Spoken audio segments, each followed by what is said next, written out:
es la cortina característica para presentar, amables oyentes, el programa Sindicato Senasa en defensa de los derechos laborales.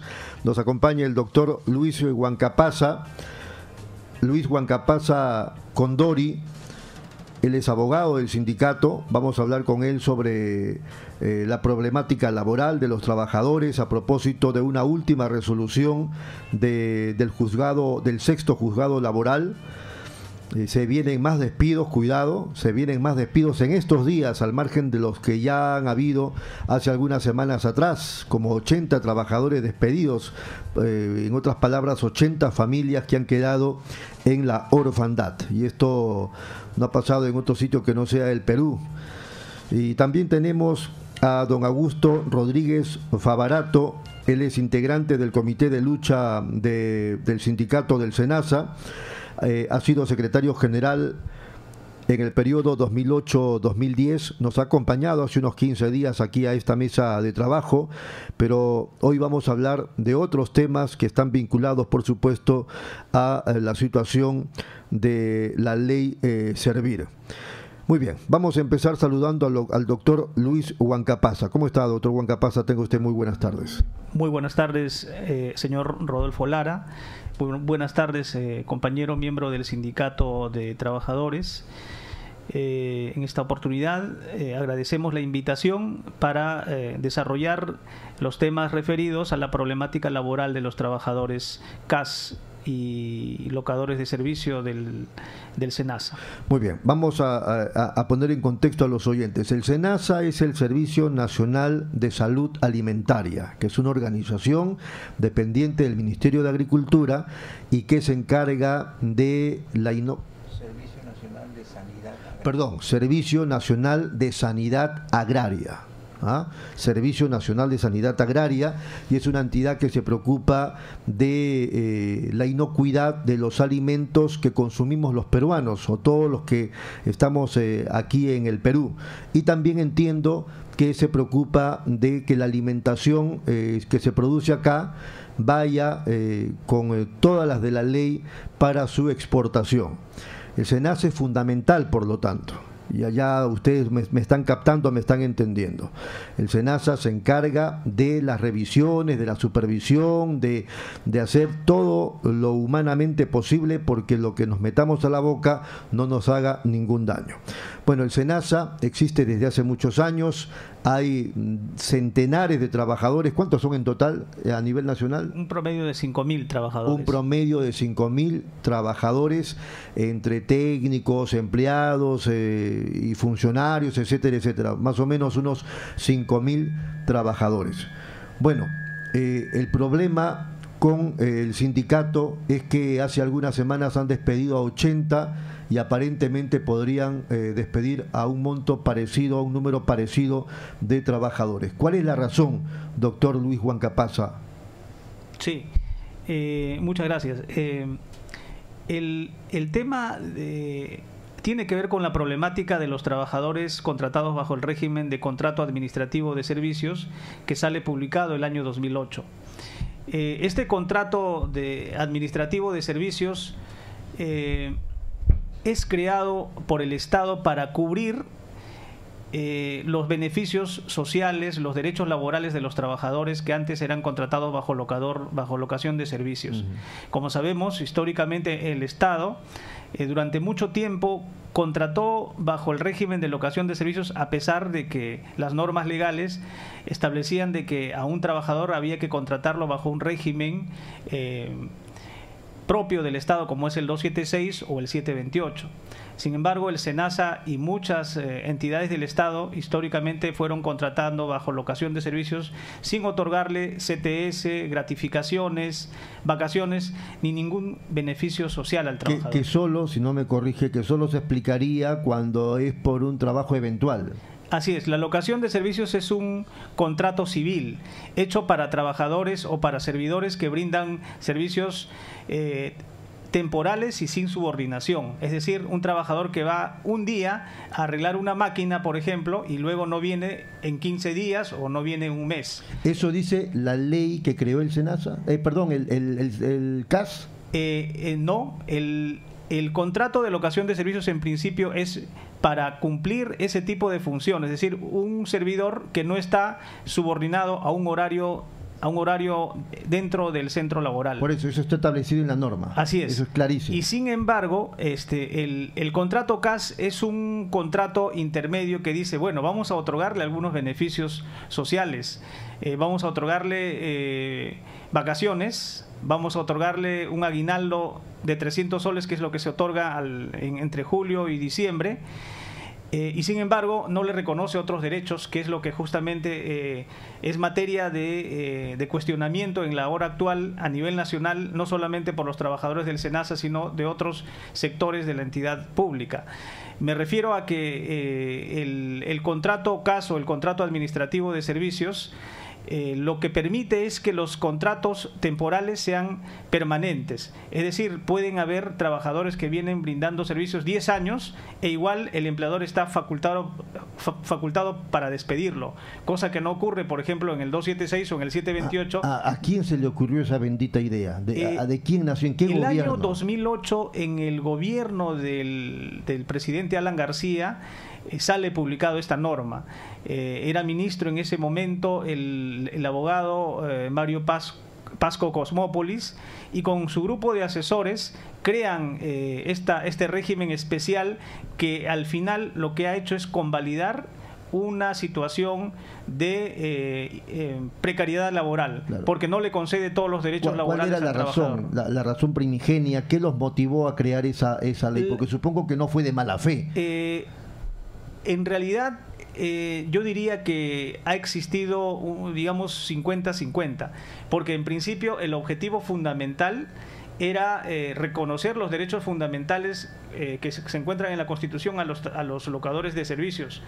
Y que ya eran un problema ya. Eran un problema. Supuestamente temporalmente, pero ya tenían años. Así es. Entonces, como estos trabajadores iban ganando sus procesos judiciales y con ello obteniendo sentencias favorables y cobrando beneficios sociales, el empleador, el Estado, se da cuenta de que esto iba incrementándose.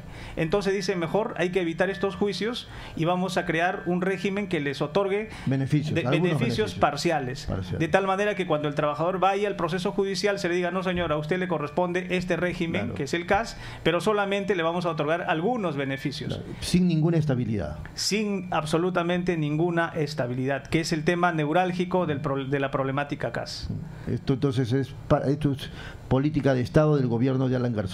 Es política de Estado que ha continuado en los sucesivos gobiernos hasta la actualidad, donde los directivos, la plana mayor de las instituciones del Estado utiliza arbitrariamente, a su libre albedrío, esta modalidad para decir, al final de cada año, decir, señores, 100 trabajadores, 200 trabajadores, no se les va a renovar el contrato.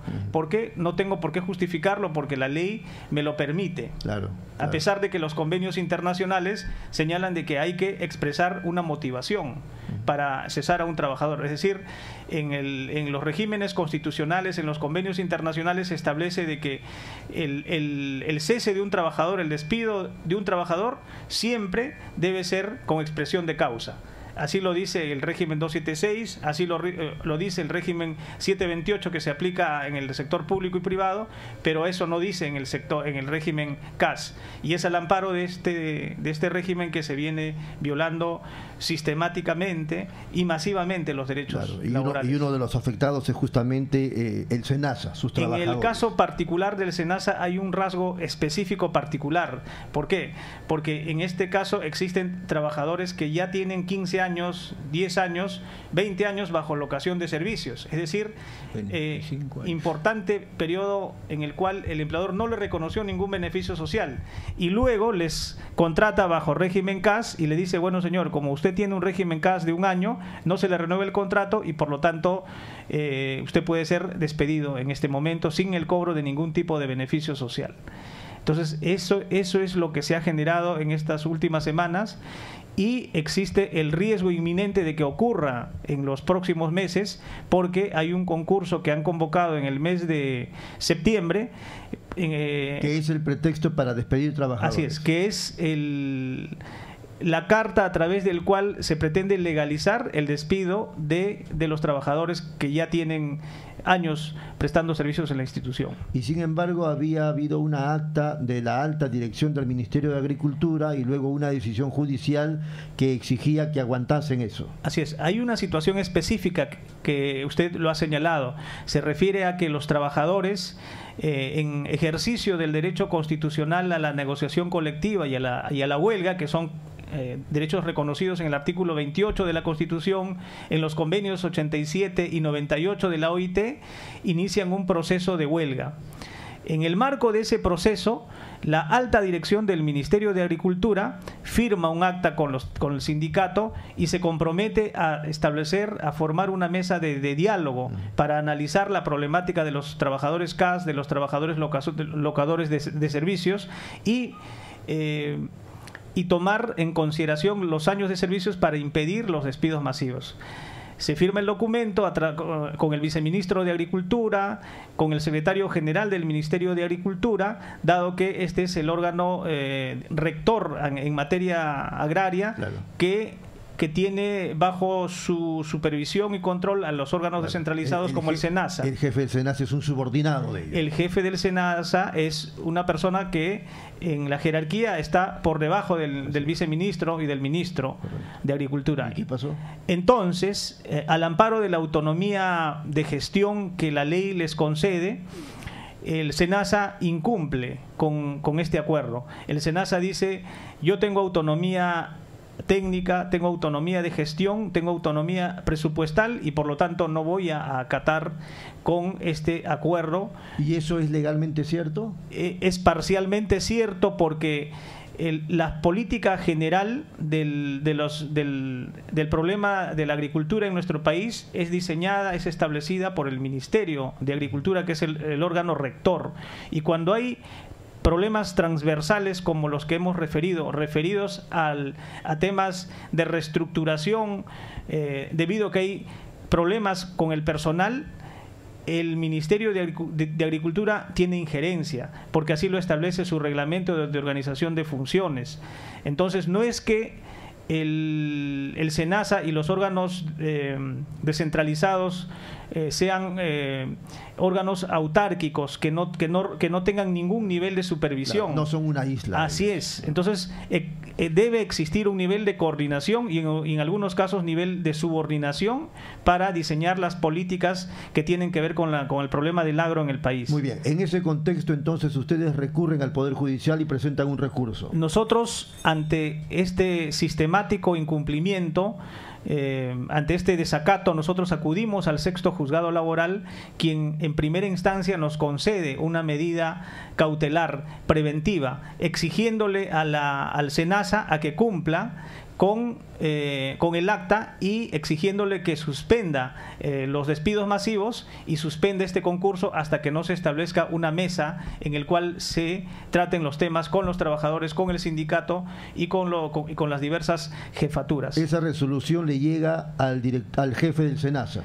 Esta resolución se le notifica al jefe nacional del SENASA el día 9 de noviembre y ellos en primera instancia suspenden este proceso de concurso, pero no entran a formar la mesa de diálogo, que es lo que se quería, claro, y es lo que se esperaba, además de la judicatura judicial, claro. Así es, y además era una exigencia que mínimamente debía cumplir un alto funcionario, ¿no? Porque estamos hablando de que esta acta no era cualquier documento, es un acta que está protegido por el derecho a la negociación colectiva. Lo que colectiva. hacen es solo aguantar el tema del concurso. Así es, suspenden el concurso y se apersonan al proceso y formulan una oposición. Y parece que han tenido éxito. Han tenido un relativo éxito porque este proceso todavía no ha culminado. Este proceso está todavía en una primera instancia y va a ser objeto de revisión por un tribunal conformado por 3 vocales de la sala, toda vez que esta resolución va a ser apelada el día lunes. Entonces, por parte de ustedes, por parte del sindicato. Entonces, ¿cuál es el argumento que formulan en su oposición? Ellos dicen: el SENASA es un órgano técnico autónomo y que no tiene ningún nivel de subordinación con el Ministerio de Agricultura. ¿Eso es fácil de rebatir? Es rebatible, toda vez que en un Estado constitucional como es el Estado peruano no existen autarquías, no existen niveles de descentralización, pero que requieren niveles de coordinación y requieren niveles en los cuales las políticas generales, cuando existen problemáticas transversales, tienen que ser necesariamente coordinadas con el Ministerio de Agricultura. Muy bien, vamos un ratito, Hernán, a la pausa y luego seguimos conversando con el doctor Luis Alberto Huancapasa, que es abogado del sindicato del SENASA. También está en esta mesa de trabajo don Augusto Rodríguez Favarato, con quien conversaremos en unos momentos más. Atentos a la hora, son exactamente las 4 de la tarde con 50 minutos. Estamos conversando en el marco de este programa Sindicato SENASA en defensa de los derechos laborales con el doctor Luis Alberto Huancapasa, abogado del sindicato del SENASA, y don Augusto Rodríguez Favarato, integrante del comité de lucha de este sindicato. Bueno, antes de continuar con el doctor Huancapasa, yo quería, a propósito de lo conversado con el abogado, quería plantearle el siguiente contexto a don Augusto Rodríguez. ¿Qué nos pasa a los peruanos? Porque creo que está clarísimo lo que ha dicho el doctor. No era este asunto del CAS y lo que posteriormente ha ido ocurriendo con la clase trabajadora motivo suficiente para que los peruanos saliéramos a las calles, no digo a incendiar nada, ni matando personas, pero salir a las calles a protestar, porque finalmente es un derecho constitucional. ¿Por qué nos falta unidad? ¿Por qué estamos tan desorganizados? ¿Por qué tanta indiferencia? ¿Por qué tanto egoísmo? Tanto así que después, cuando ya nos ocurre a nosotros, nos sentimos solos, miramos a todos lados y nadie nos hace caso. ¿Cuál es su impresión? Usted es un hombre curtido, un hombre con mucha experiencia, tiene una hoja de vida a nivel de líder social, como para que nos dé una impresión sobre esto que estoy planteando. Buenas tardes, Rodolfo. Buenas tardes, compañero. Buenas tardes, prestigiosa audiencia que escucha este programa. Gracias por la invitación. Yo creo que los políticos nos han ganado la batalla y saben cómo tirar la semilla de la discordia, porque ya ha hecho una breve historia de la problemática laboral en el sector público el abogado, y esto lo conocen todas las personas de ley. Saben cómo se ha ido atropellando los derechos laborales y cómo se sigue atropellando los derechos laborales, porque la pretendida modernización del Estado a través de esta ley Servir no es sino una continuidad. El problema es que los trabajadores del Estado tenemos que recibir siempre la carga del sacrificio por los fracasos de los distintos gobiernos que han ido pasando, porque francamente estamos en bonanza económica, pero de dinero y para quienes lo tienen. Pero quienes no lo tienen, no tienen derecho al progreso, no tienen derecho a la calidad de vida. Entonces, ¿de qué estamos hablando? Vamos a seguir con ese famoso postulado: mano de obra calificada a bajo precio. Eso es esclavitud, eso es esclavitud, no es bonanza, no es progreso, y eso es lo que ha venido persiguiendo siempre las distintas gobiernos que hemos tenido, sí, pero políticos. Usted me está dando la razón, pero no me responde la pregunta. Frente a ese contexto que usted lo acaba de plantear de manera más cruda, más clara, más transparente, ¿cuál es la respuesta de nosotros? Eso es lo que yo siempre digo: un llamado a la unidad. No debemos creer en la clase política. Lamentablemente no debemos creer en la clase política. Hoy la clase política no está luchando por el pueblo. Hoy la clase política está luchando por el poder. La falta de gobernabilidad es porque la clase política está luchando por el poder. No está haciendo nada por el pueblo. Por lo menos es mi apreciación. No es posible que unos a otros estén en un pleito acusándose de que ninguno es limpio. Que finalmente es una pelea de gringos. Es una pelea entre ellos, y el pueblo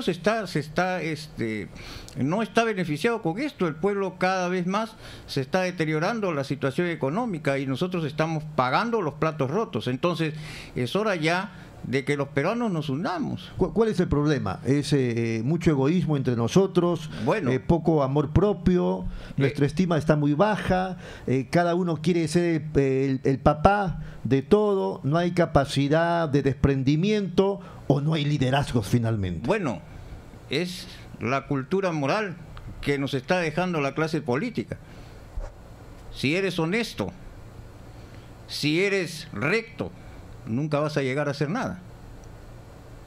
Entonces, y todos lo sabemos porque eso, bueno, ese famoso dicho, bueno, robó pero hizo obra.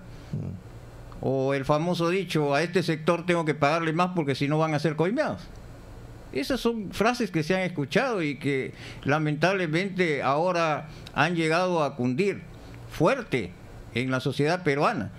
Entonces, lo que está haciendo la clase política en este momento es dar un ejemplo de que debemos luchar unos contra otros y beneficiar a los que más nos van a dar, aunque ellos vivan de la corrupción. Porque, no sé, yo la vez pasada transmití un mensaje: no acuso a nadie, es una duda. ¿Cómo es posible que, habiéndose caído todas las obras que tenía que hacer de infraestructura, todas las obras que tenía que hacer esta empresa Odebrecht, nuestra economía esté detenida y no se pueda salir adelante? Entonces, todos estos años hemos vivido de la economía y la corrupción. Es mi duda, yo no sé, alguien tendrá la respuesta. Entonces, un llamado a la concertación para que el pueblo peruano se una, para que el pueblo peruano busque el camino de la ética, para poder caminar todos en el mismo camino y tener los mismos beneficios de equidad. Sin ánimo de incomodarlo, don Augusto Rodríguez Favarato, ¿no ha llegado el momento de fortalecer los sindicatos y de convocar a reuniones de las centrales sindicales, y si no funcionan o están podridas, pues crear otras centrales? Bueno, las centrales sindicales en realidad están unidas. Las centrales sindicales... Pero ¿dónde están? No los vemos. No, están unificadas, hay reuniones. Ayer, discúlpeme, ayer como gran cosa anuncian una paralización, me parece, para mayo del próximo año. Oye, en un contexto como este, yo la planteo pues para la próxima semana o de repente para el 2 o 3 de enero. A ver, sí, doctor.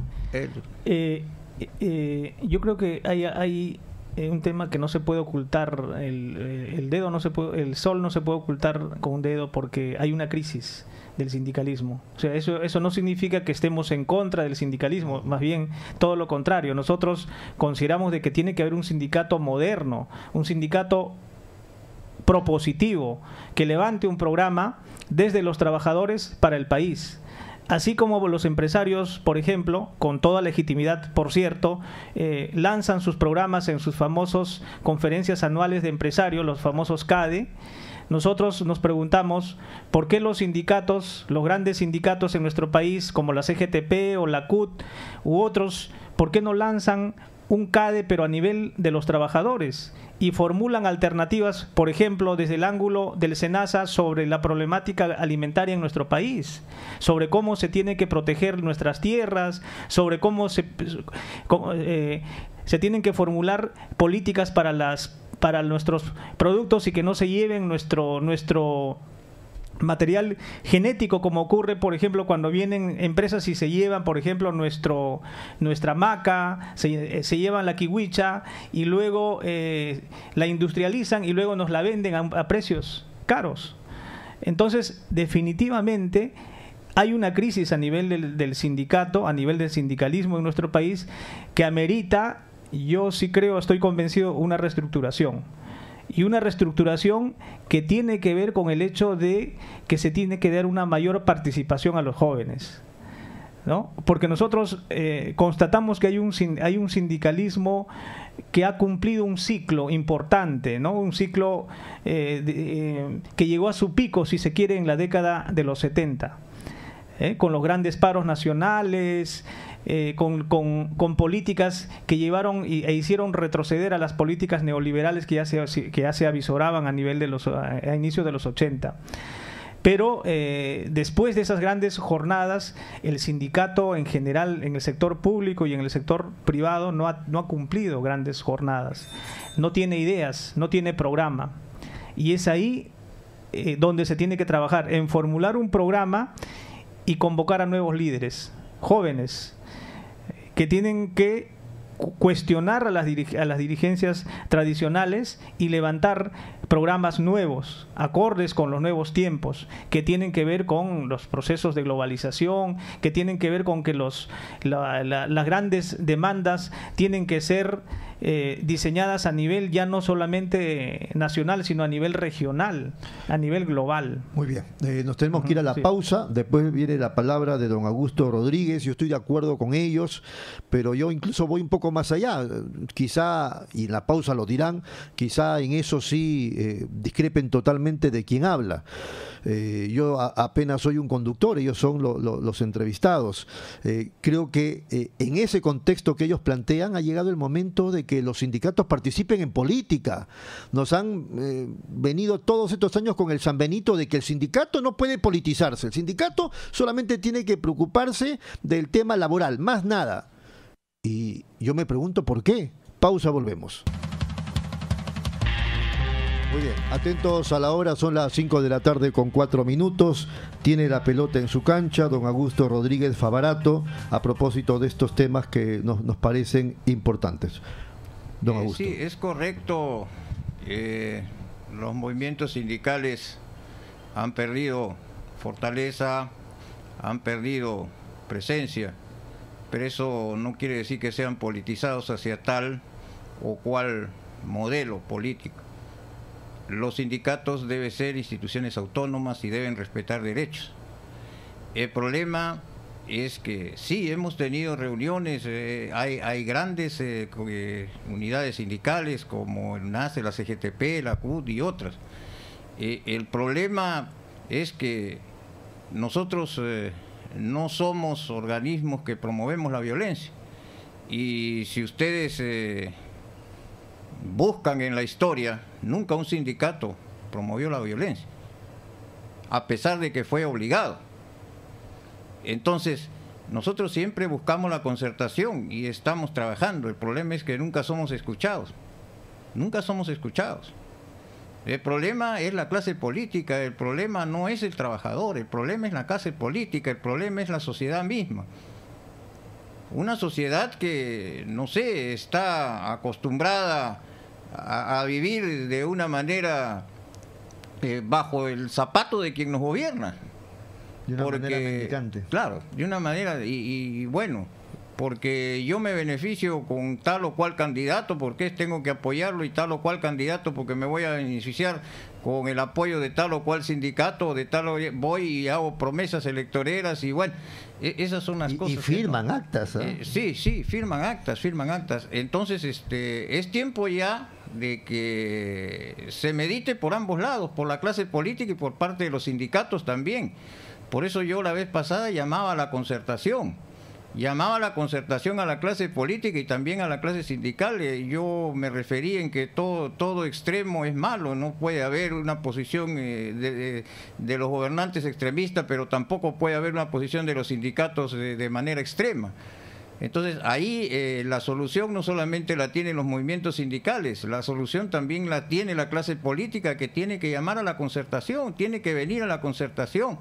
No es posible que hayamos cursado documentos para la concertación al ministro de Agricultura, que hayamos cursado documentos de concertación al Ministerio de la Presidencia. ¿Y qué pasa con esos documentos que hasta ahora no tenemos nosotros? No tenemos respuesta. Nosotros claramente hemos expresado nuestra intención de una solución concertada al problema. No nos vamos a poner tampoco en una situación extrema. Entendemos que se necesita un Estado eficiente y moderno, pero no a costa de la clase trabajadora. Todos tenemos que sacrificarnos.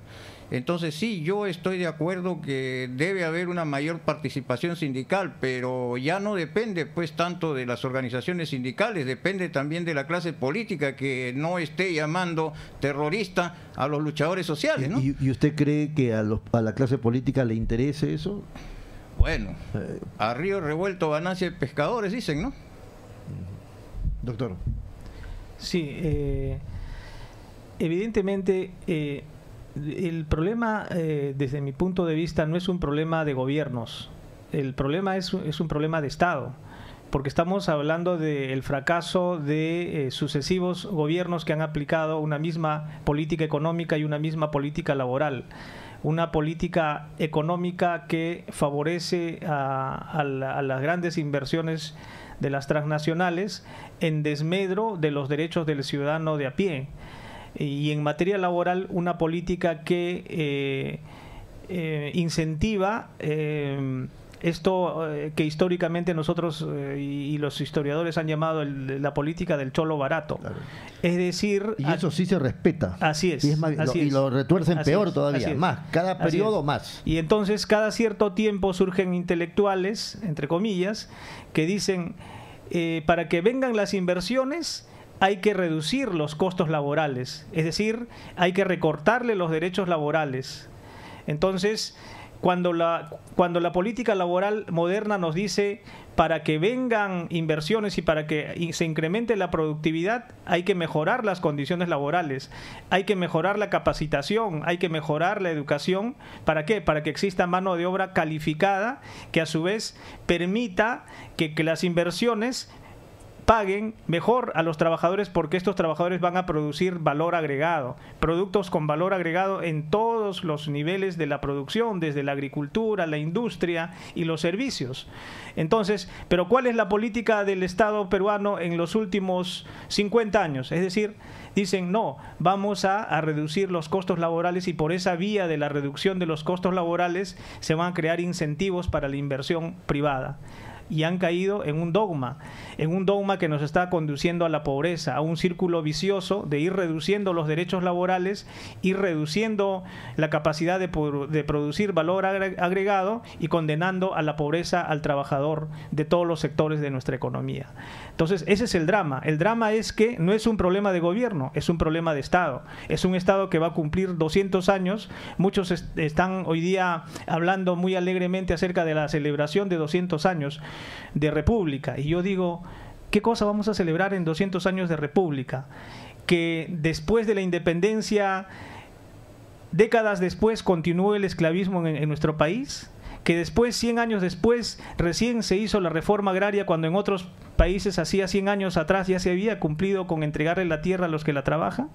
O sea, ¿qué cosa vamos a celebrar en esos 200 años? Entonces, hay que analizar de manera muy crítica estos 200 años de República para verificar si realmente se cumplieron los principios liberales que enarbolaron San Martín y Bolívar, si realmente se le otorgaron las libertades democráticas al ciudadano para que pueda ser elegido y elegir, para que pueda participar en las decisiones políticas del país, en las decisiones de la economía del país, o se le ha mantenido a este ciudadano en niveles de subordinación, en niveles en los cuales se le ha recortado y se le ha disminuido sus derechos laborales. Entonces hay que analizar en su real dimensión estos 200 años para mirar hacia el futuro, para ofrecer nuevas alternativas, porque está demostrado que esta política laboral de los últimos 50 años, esta política económica en general que guía la política laboral, no nos está conduciendo a buenos resultados. Ahora, ustedes son, digamos, muy conocedores de la materia laboral, ustedes dos. Me pregunto si este es un problema en el nivel en el que estamos, en el trato que recibe en el Perú la clase trabajadora, es un nivel, digamos, tremendo en comparación con el trato que se le da a trabajadores de otros países de esta misma región. ¿Cómo es el tema, por ejemplo, en Ecuador? ¿Cómo es el asunto en Brasil, en Argentina, en Chile? No sé si alguno de ustedes podría darnos algunas luces. La problemática laboral es única. La problemática laboral, cierto, acá en el país es un problema de Estado, pero la problemática laboral es única a nivel mundial. Casualmente, conversaba también algo la semana pasada que estuvimos por acá, Sí. sobre el análisis que se está haciendo ahora sobre lo que son los indicadores laborales como indicadores de desarrollo económico. Se ha tomado ya conciencia de que el indicador laboral es un indicador de desarrollo económico. Entonces, ahora aparentemente ya han llamado los grandes organismos que antes nada querían saber con la Organización Internacional del Trabajo, ahora han llamado para una concertación a la Organización Internacional del Trabajo para ver de qué manera se puede llegar a una concertación de equilibrio entre beneficio para el que invierte y para quien le hace producir al que invierte. Entonces ya creo que estamos camino a una solución un poco más equitativa del problema laboral. Si seguimos con esta situación, como bien lo ha planteado el compañero acá, vamos a ir al completo fracaso en lo que es la política de desarrollo económico. Por ejemplo, un sistema esclavista como el CAS que se da en el Perú, ¿también se da en estas otras naciones? En todos lugares del mundo. En todos lugares del mundo. Eso es en todos lugares del mundo. Porque en todos lugares del mundo... O sea, no es algo que se le ocurrió a García, no, sino que vino de afuera y él se alineó con eso. Bueno, eso es cierto. Eso es cierto, depende de tal o cual sistema económico que nosotros, modelo de sistema económico que nosotros adoptemos, pero todos los sistemas económicos que se adopten generalmente perjudican al trabajador, sobre todo cuando las economías están en un proceso franco de deterioro, ¿no? Acá no se puede hablar de desarrollo económico, realmente, ¿no? ¿Qué ha pasado con todo el sacrificio que han hecho los peruanos? Si no podemos autosostener nuestra economía en todo este tiempo, si no podemos dar en el Estado un servicio eficiente y de calidad, porque no podemos remunerar bien al trabajador, entonces ¿dónde está la bonanza económica de todos estos años? Es lo que nosotros nos preguntamos. ¿Por qué se sigue diciendo que somos un país que estamos en desarrollo, que hemos desarrollado, que la economía se ha detenido?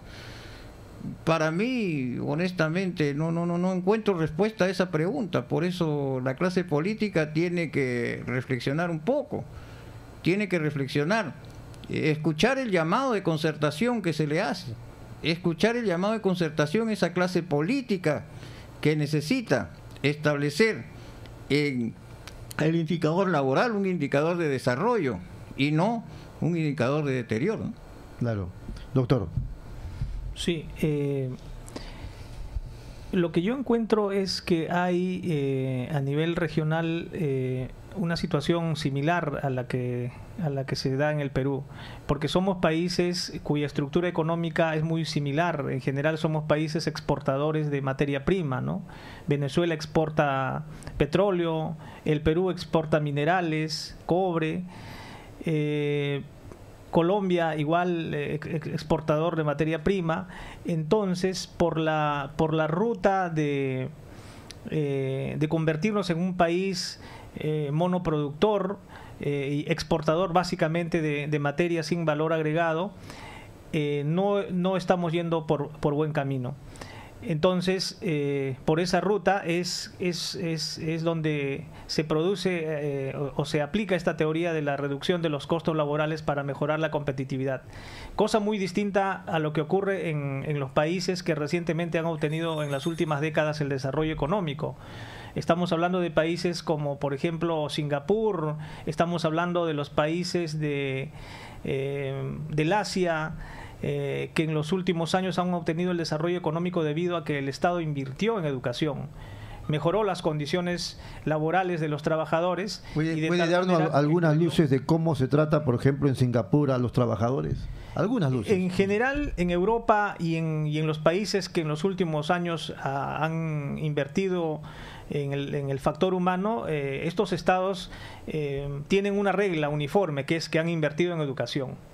Han invertido en educación desde la perspectiva de que han eliminado el analfabetismo, han permitido que la mayor cantidad de población acceda a un nivel educativo promedio alto. Por lo tanto, esa gente sabe cuáles son sus deberes, pero fundamentalmente cuáles son sus derechos. Así es. Sabe los dos aspectos que se requieren para ser un ciudadano del siglo XXI, ¿no? Saber sus derechos, saber exigir sus derechos y saber respetar los derechos de otros.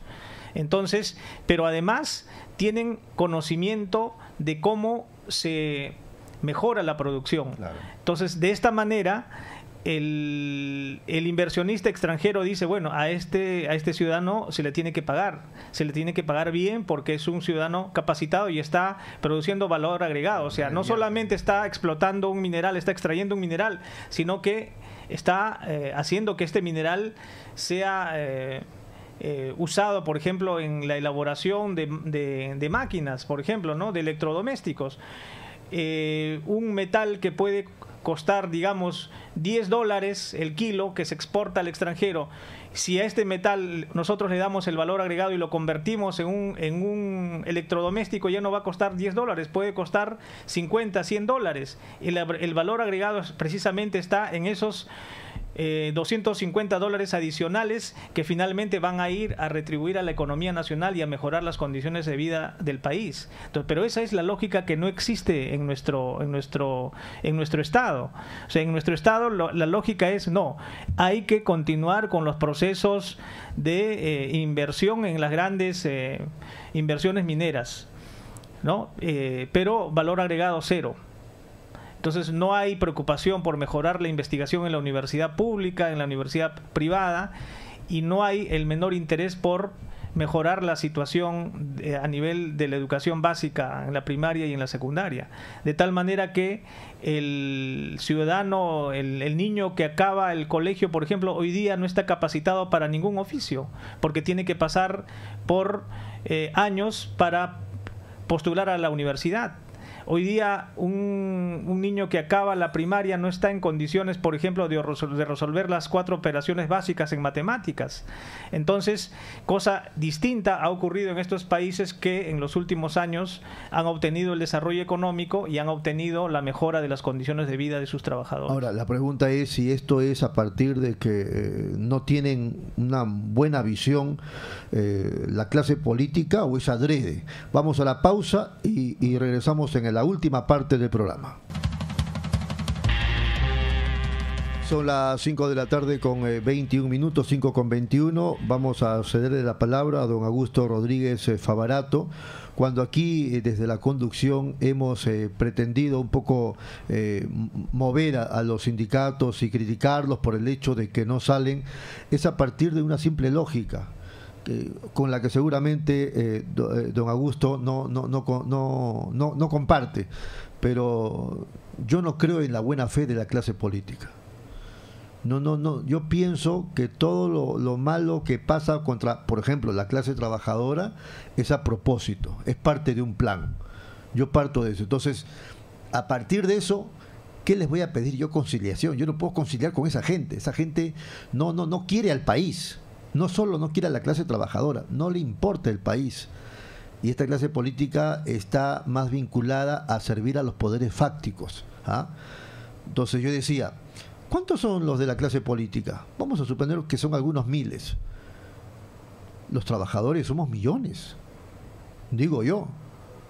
Entonces, partiendo de esa lógica, no hablo de la violencia, pero sí hablo de expresar nuestra posición a voz en cuello en las calles, si es posible bailando o saltando. Pues estoy seguro que a partir de eso nos temerían. Pero en fin, esa es una impresión mía, como simple conductor. Don Augusto Rodríguez, a propósito de lo planteado por el doctor Huancapasa, el tema este de la educación y que habla lo de Singapur, lo de Europa, que no tenemos aquí, al contrario, el analfabetismo sigue rampante y la escuela primaria como la escuela secundaria no están en el nivel que quisiéramos. La pregunta un poco era, ¿es adrede o es incapacidad de quienes manejan la administración del Estado? No quiero pensar que sea adrede. Lamentablemente a veces entro en conflicto con mis mismos pensamientos. Porque, mire, no es posible que se llame terrorista para solucionar un problema social que se quiere solucionar por la vía pacífica a un gran dirigente y luchador social como el compañero Pedro Castillo. No es posible que se desprecie la opinión del maestro número 18 en el ranking mundial, rankeado por la Organización de las Naciones Unidas, que dice: ese sistema de evaluación no sirve porque yo no lo apruebo. No es posible que se desprecie la opinión del maestro rankeado en el primer lugar como el mejor maestro del Perú, que dice: yo tampoco apruebo.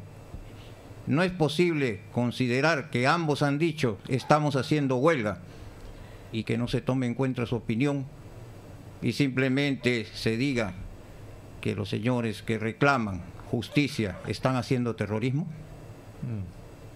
Eso no es terrorismo, señores de Estado, eso es manifestación popular.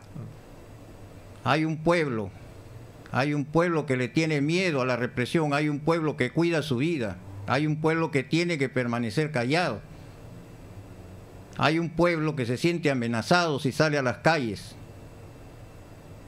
Señores, ustedes tienen la voz, clase política, la concertación es la única manera de solucionar el problema en paz. Terrorismo es una palabra que no es lo mismo que decir subversión. Subversión es una cosa, terrorismo es otra cosa. Terrorismo lo podemos hacer cualquiera, ambos son malos, la subversión está condenada, el terrorismo por ahí todavía. Señores, no hagan terrorismo de Estado, por favor, ayúdennos. El pueblo quiere paz, el pueblo quiere concertar, concertemos, escuchen al pueblo. Doctor. Sí, la problemática de los trabajadores CAS del SENASA es como un pequeño ensayo para poder entender la problemática que existe a nivel nacional de todos los trabajadores CAS en el sector del Estado. Hay una política sistemática del gobierno, en este caso, de recortar los derechos y con eso ahorrarse parte del presupuesto, lo cual es un gravísimo error. ¿Por qué? Porque están poniendo en riesgo muchas políticas de Estado y en un área tan fundamental como es la sanidad agraria, la seguridad alimentaria en el país, la seguridad de que los productos orgánicos que vengan por la frontera a nuestro país puedan ingresar y puedan finalmente llegar a las mesas del consumidor nacional, del ciudadano de a pie. Entonces, si es que no existe un control sanitario adecuado, hay un riesgo evidente, inminente, sobre la mesa del ciudadano de a pie. Hay además un riesgo de que plagas, porque el SENASA tiene que ver con el control de plagas, con el control de este tipo de situaciones que se dan en el agro, que pueden generar pérdidas millonarias a los agricultores, porque basta que entre un pequeño mosquito que no es parte de nuestra ecología para que cambie y modifique toda la estructura en un sector del agro y generando pérdidas en cantidades millonarias y en el consumo humano.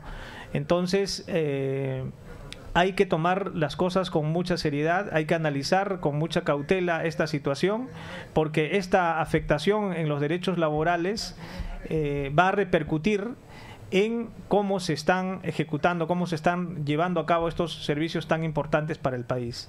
Entonces, a partir de esta problemática están también los problemas de otros miles de trabajadores CAS en todos los sectores del Estado. Estamos hablando de los 3 poderes del Estado. En el Poder Judicial hay trabajadores CAS, en el Poder Legislativo hay trabajadores CAS, en el Poder Ejecutivo también. Entonces estamos hablando de que el Estado está, si se quiere, protegiendo un sistema de precariedad laboral y está creando una fuente de conflicto que, llegado el momento, puede que se torne inmanejable. ¿Por qué? Porque estamos hablando de que este sector de trabajadores contratados bajo esta modalidad están Están cumpliendo años en los cuales finalmente va a llegar un momento en el cual no van a tener ni siquiera el derecho a la seguridad social, hablando de los trabajadores, por ejemplo, que fueron locadores de servicios, años en los cuales nunca se aportó para el seguro social para que puedan obtener una pensión digna. Entonces estamos hablando de que de aquí a un tiempo van a cumplir los 60, los 65, los 70 años y no van a poder llegar a cubrir el mínimo para cobrar una pensión digna. Entonces ahí hay un problema muy grave para el Estado si es que no llega a solucionarlo ahora. Muy bien. En la problemática. Muy bien, doctor, muchas gracias. Sí, por favor. Sí, con todo gusto, don Augusto. Mi duda entonces, ¿no? Bueno. A lo que acaba de expresar el compañero, si se está yendo a esa precariedad en la situación laboral, ¿eso acaso no se puede llamar terrorismo de Estado? Así es, y creo que las evidencias saltan a la vista, y por eso mismo debe haber una respuesta del pueblo, ¿no? De todo el sector afectado, que es el pueblo, sencillamente. Bueno, yo quería terminar planteándole a don Augusto Rodríguez Favarato si está dispuesto, quizás no a polemizar ni a debatir, pero sí conversar públicamente con el jefe del SENASA en esta mesa de trabajo. Eso es lo que nosotros queremos. Nosotros respetamos la autoridad, pero queremos que se respete también a la autoridad sindical. Y yo puedo escuchar, conversar. Yo sé que tiene buenas ideas. Yo sé que la situación no es la más óptima, que hay probablemente pedidos, sugerencias que nosotros podemos hacer, que son difíciles de lograr, pero no de gestionar. Entonces, la idea es entrar en diálogo con toda libertad y darle la oportunidad también para que él se exprese. No sé si sea yo la persona correcta que tenga que conversar con él o si sea realmente el secretario general del sindicato. Eso lo podemos tratar ya en sesión de sindicato para ver si estoy autorizado o no. Muy bien, don Augusto, muchas gracias. Rápidamente, doctor, entonces ustedes van a apelar a esta última resolución del sexto juzgado laboral. En efecto, esto todavía está en una primera instancia, va a subir a un tribunal conformado por 3 jueces, donde esperamos que se va a revocar esta decisión, y sin perjuicio de ello vamos a continuar con otros canales de reclamo. Vamos a enviar una carta al ministro de Agricultura exigiendo a que cumpla el compromiso al cual llegó la alta dirección de ese ministerio. Muy bien, señores, muchas gracias por su presencia y a ustedes por su sintonía. Permiso.